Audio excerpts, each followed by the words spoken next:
సినీ నటుడు అలీ ఎక్మామిడి గ్రామ శివార్లో తనకున్నటువంటి 5 ఎకరాల 20 సెంట్ల భూమిలో ఆయన అక్రమ నిర్మాణాలు చేపట్టారు అంటూ ఆయన మీద ఆరోపణలు వచ్చినటువంటి నేపథ్యంలోనే ఇప్పుడు ఆ భూమిని వ్యవసాయేతర భూమిగా అలీ మార్చుకునేటువంటి ప్రయత్నం అయితే చేశారు.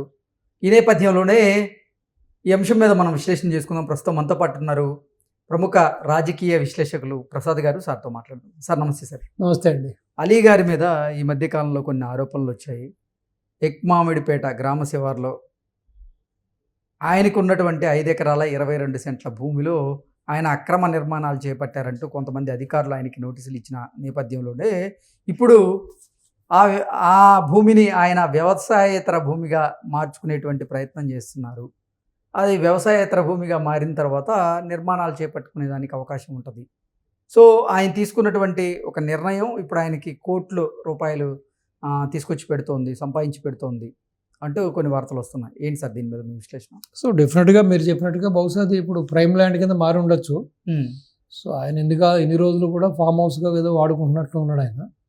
సో మీకు తెలియదు ఏముంది, ఇప్పుడు వ్యవసాయ భూమిగా చూపిస్తున్నప్పుడు మనం దానికి కొంచెం ట్యాక్స్ ఎగ్జంప్షన్స్ ఇవన్నీ ఉంటాయి కాబట్టి ఇన్ని రోజులు ఆ విధంగా దందా నడిపించుంటాడు ఆయన.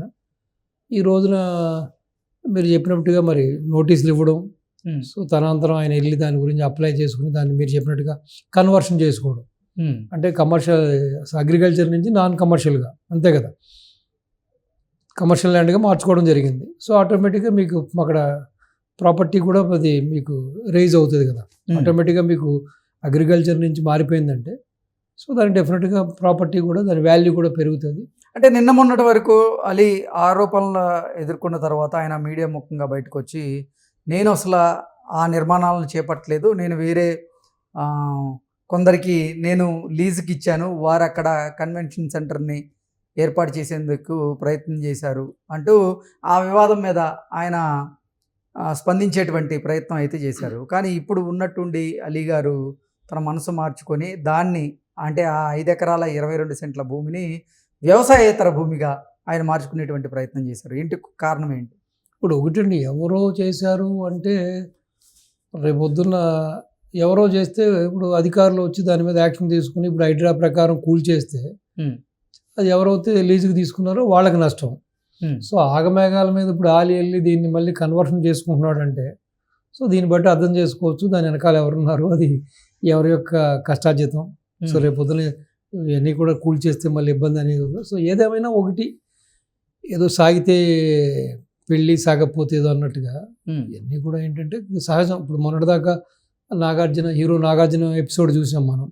అది ఎన్ని సంవత్సరాల నుంచి మనం, ఈవెన్ నేనే ఎన్నో బర్త్డే ఫంక్షన్స్, ఎన్నో రకరకాల పెళ్ళిళ్ళు, మంచి చెడ్డ ఎన్నో ఫంక్షన్స్ అటెండ్ కూడా చేసాం. సో చివరికి అది దానికి సంబంధించిన బఫర్ జోన్కి సంబంధించిందని చెప్పి, ఆ చెరువుకు సంబంధించిందని చెప్పి కూడా బయటికి రావడం. సో దాని మీద గవర్నమెంట్ ఉక్కుపాదం చేయడం, హైడ్రా కూల్ చేయడం కూడా జరిగింది. సో ఇవన్నీ కూడా ఏంటంటే ఈ యొక్క ట్యాక్స్ అవగేషన్స్ అంటారు. సో ట్యాక్స్ ఎగవేతల్లో భాగంగానే ఇవన్నీ చేస్తూ ఉంటారు. సో సాధారణంగా ఒక్కసారి మీరు అది కమర్షియల్గా మారితే దానికి మీరు కన్స్ట్రక్షన్ యాక్టివిటీ జరిగితే మీరు చెప్పిన కన్వెన్షన్ చేయండి, లేకపోతే ఫంక్షన్ హాల్ చేయండి, లేకపోతే ఏదైనా ఇప్పుడు రిసార్ట్ లాగో లేకపోతే ఏదైనా సరే వాట్ ఎవర్ మేబీ చేస్తే మీకు ఒక ఎస్ఎఫ్టీకి ఇంత లెక్కన గవర్నమెంట్ మన దగ్గర నుంచి ఛార్జ్ చేస్తూ ఉంటుంది. సో అది ప్రతి సంవత్సరం కూడా మనం దానికి పే చేయవలసి ఉంటుంది. సో ఇవన్నీ దృష్టిలో పెట్టుకుని కొంతమంది ఇటువంటి కక్కుర్తి పనులకి పాల్పడుతూ ఉంటారు. సో బహుశా ఇది ఆలీ తెలిసి చేశాడా, తెలియకుండా చేశాడా లేకపోతే అన్నది అప్రస్తుతం.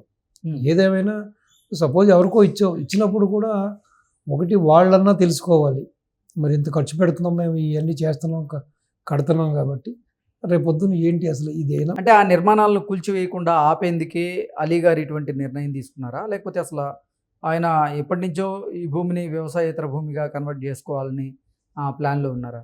లేదు కదా, అసలు ఎక్కడుంది మీకు, అసలు ఉండే ఇప్పుడు ఈ ప్రశ్నే ఉత్పన్నం అయ్యేది కాదు కదా, మీకు నోటీసులు ఇచ్చేవాళ్ళు కాదు కదా.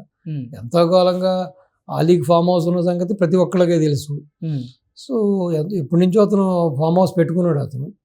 సో కాబట్టి ఇది మీరు చెప్పినట్టుగా అది పెద్దగా పరిగణలోకి తీసుకోరు, ఇంత దూరం ఎవరు వస్తారు, దీన్ని పట్టించుకోరు అనే భావన కూడా ఒకటి ఉండి ఉండొచ్చు. సో ఏదేమైనా ఈ మనం hats off to present government.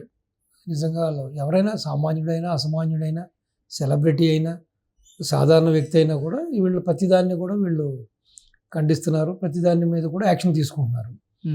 So ఈ రోజున కూడా ఇప్పుడు ఆగమేఘాల మీద అతను అప్లై చేసాడంటే డెఫినెట్గా మరి దాని యొక్క నష్టాన్ని భర్తీ చేసుకోవడానికి, ప్లస్ ఏదైతే ఆలీ కూడా ఇలాంటి పాల్పడ్డా అనేది ఇమేజ్ ఉంటుంది కదా, సెలబ్రిటీ కదా అతను. సో కాబట్టి దాన్ని అన్నింటినీ కూడా డ్యామేజ్ కంట్రోల్ చేసుకోవడానికి కూడా చర్యలుగా తీసుకోవాలి.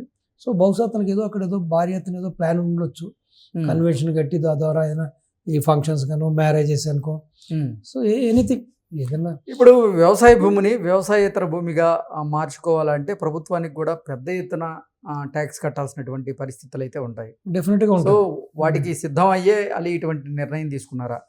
ఒకవేళ నిజంగా ఇది వ్యవసాయేతర భూమిగా కనుక కన్వర్ట్ చేసుకుంటే దాన్ని కమర్షియల్గా వర్కౌట్ చేసుకోవచ్చు, దాని ద్వారా బిజినెస్ చేసుకోవచ్చు అని అలీ భావించారా అంటే ఏం చెప్తారు? డెఫినెట్గా మీకు అటువంటి ఆలోచన, దాన్ని కమర్షియల్గా చేసుకోవాలి, దాంట్లో 10 రూపాయలు సంపాదించుకునే ఆలోచన వచ్చింది కాబట్టి కన్వెన్షన్ కడుతున్నారు. ఇప్పుడు ఎవడు కూడా కన్వెన్షన్ కట్టేసేసి దాన్ని ఫామ్ హౌస్గా వాడుకోడు కదా. ఏదో తనకున్న ఫ్యామిలీ 4 10 మందిని వేసుకెళ్ళి అక్కడ చేస్తే కుదరదు కదా. సో కాబట్టి అంత ఇన్వెస్ట్మెంట్ చేసినప్పుడు దాని నుంచి రిటర్న్స్ కూడా కావాలి. సో బహుశా అతను ఏదో ఆ విధంగానే మీరు చెప్పినట్టుగా ఒకటి తన మనుషులో, లేకపోతే తనకు తెలిసిన వాళ్ళకి ఇచ్చి కట్టుతున్నాడా అన్నది అన్ని అప్రస్తుతం. ఏదైనా కూడా ఒకసారి కన్వెన్షన్ వస్తుందంటేనే అది ఆల్మోస్ట్ ఒక కమర్షియల్ యాక్టివిటీకి సిద్ధమైందని అర్థం. సో అటువంటి తరుణంలో మరి ముందు చర్యలుగా మామూలుగా సాధారణంగా ఇప్పుడు కొంత వైజ్ పీపుల్, తెలివైన వాళ్ళు, లేకపోతే కొంచెం విజ్ఞత కలిగిన వాళ్ళు, సో డీసెంట్ కేటగిరీ వాళ్ళు ఏం చేస్తారు, గవర్నమెంట్కు ఒక లెటర్ పెట్టుకుంటారు. సో పలానా చోట నా ప్లేస్ ఉంది, ఇక్కడ నేను ఈ యాక్టివిటీ చేయాలనుకున్నాను, ఇది ఏంటి మరి, దీనికి నాకు కావాల్సిన పర్మిషన్స్ కానీ అనుమతులకు కానీ నేను ఏం చేయాలి, దీనికి ఏదైనా పే చేయాలా, కట్టాలా, సో లేకపోతే దీన్ని ఈ జోన్ నుంచి ఈ జోన్ మార్చుకోవడానికి, అంటే అగ్రికల్చర్ జోన్ నుంచి కమర్షియల్ జోన్కి మార్చుకోవడానికి సో దీనికి ప్రొసీజర్ ఏంటని అడుగుతారు మరి. సో అడగకుండానే ఇతను ఆ పనులన్నీ కూడా చేసినట్టుగా తెలుస్తుంది, అంతే కదా. అక్రమ కట్టడాలని గవర్నమెంట్ అధికారి, అక్కడున్న ఆ గ్రామ అధికారి ఒకసారి ఇతనికి లెటర్ ఇష్యూ చేసిందంటే ఇట్స్ ఇలీగల్ కన్స్ట్రక్షన్, అంటే వారి యొక్క అనుమతులు కానీ వారి యొక్క సరైన దాని మీద ఒక పర్మిషన్స్ లేకుండానే చేసినట్టుగానే కనబడుతుంది. సో ఇప్పుడు ఆ డ్యామేజ్ని కంట్రోల్ చేసుకోవడం కోసం వాళ్ళు ఇప్పుడు ఆగమేఘాల మీద మీరు చెప్పినట్టుగా అప్లై చేయడం జరిగింది. సో డెఫినెట్గా దానికి ఒక ఫీజు అంతా ఉంటుంది కాబట్టి అంతా కట్టాలి, ప్రొసీజర్ ప్రకారం ఉండాలి. సో ప్రతి సంవత్సరం కూడా దానికంటూ కూడా ట్యాక్సెస్ కూడా ఉంటాయి కదా. ఓకే. సో ఏదేమైనా సో ఇవన్నీ కూడా ఏంటంటే ఈ యొక్క సెలబ్రిటీ హోదాలో ఉండేవాళ్ళు ఏం మంచి చిన్నది చేసినా పెద్ద చేసినా కూడా పెద్ద వార్త అయిపోతుంది కాబట్టి వీళ్ళందరూ కూడా చాలా జాగ్రత్తగా ఉండవలసిన అవసరం ఉంది. ఆ విధంగా ఉంటేనే వాళ్ళకి కూడా, ఎందుకంటే ప్రతిదీ కూడా వాళ్ళకి సెన్సేషనలే, తుమ్మినా దగ్గినా కూడా సెన్సేషనలే.